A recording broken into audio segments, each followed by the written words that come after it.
के लाखों EPS 95 pension भोगियों के लिए एक बड़ी खबर सामने आ रही है।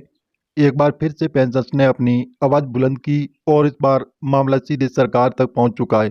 क्या उनकी मांगें पूरी होगी? क्या पेंशनर्स को मिलेगा वो हक जिसका वो लंबे समय से इंतजार कर रहे हैं? आइए जानते हैं पूरी खबर विस्तार से। तो आप बने रहे हमारे वीडियो में अंत तक, आपको हाल फिलहाल की ताज़ा जानकारी मिलेगी।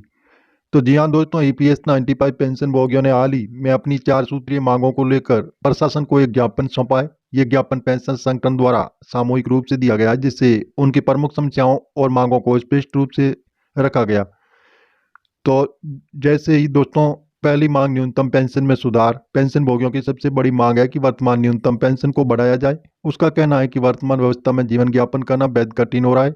महंगाई लगातार बढ़ रही है, लेकिन पेंशन में उसी अनुपात में बदलाव नहीं हो रहा है।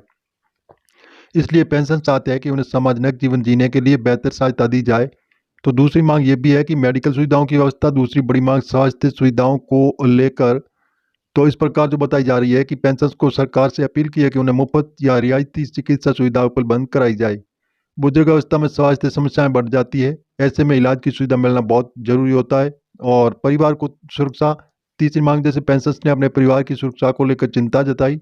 उन्होंने मांग की है कि पेंशनधारी के निधन के बाद उसके परिवार को उचित सहायता मिलती रहे। इससे परिवार को आर्थिक और सामाजिक सुरक्षा मिल सकेगी। और सरकारी स्तर पर ठोस निर्णय जैसे सबसे महत्वपूर्ण मांग ये भी है कि सभी मुद्दों पर जल्द से जल्द सरकार कोई जैसे ठोस निर्णय ले।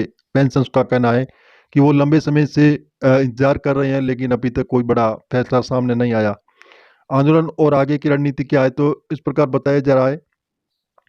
ईपीएस 95 पेंशन भोगियों ने यह भी संकेत दिया है कि अगर उनकी मांगों जल्द ध्यान नहीं दिया गया तो वे आगे और बड़े स्तर पर आंदोलन कर सकते हैं। देश के अलग अलग हिस्सों में पेंशनर्स एकजुट हो रहे हैं और अपनी आवाज को मजबूत बना रहे हैं। सरकार की भूमिका और संभावना।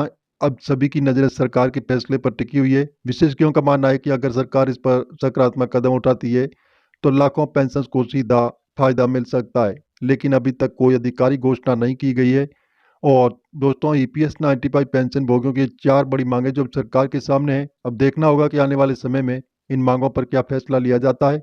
और ये जानकारी हम आपको मीडिया आधारित बता रहे हैं। आप सरकार की ऑफिशियल नोटिफिकेशन पर जाकर जानकारी जरूर लें। अगर आप भी ईपीएस 95 पेंशन से जुड़े हैं, तो आपके परिवार में कोई पेंशन भोगी है, तो इस वीडियो को जरूर जैसे शेयर करें, ताकि ज़्यादा से ज़्यादा लोगों तक जानकारी पहुंच सके। और ऐसी लेटेस्ट अपडेट के लिए चैनल को सब्सक्राइब करना ना भूलें। धन्यवाद।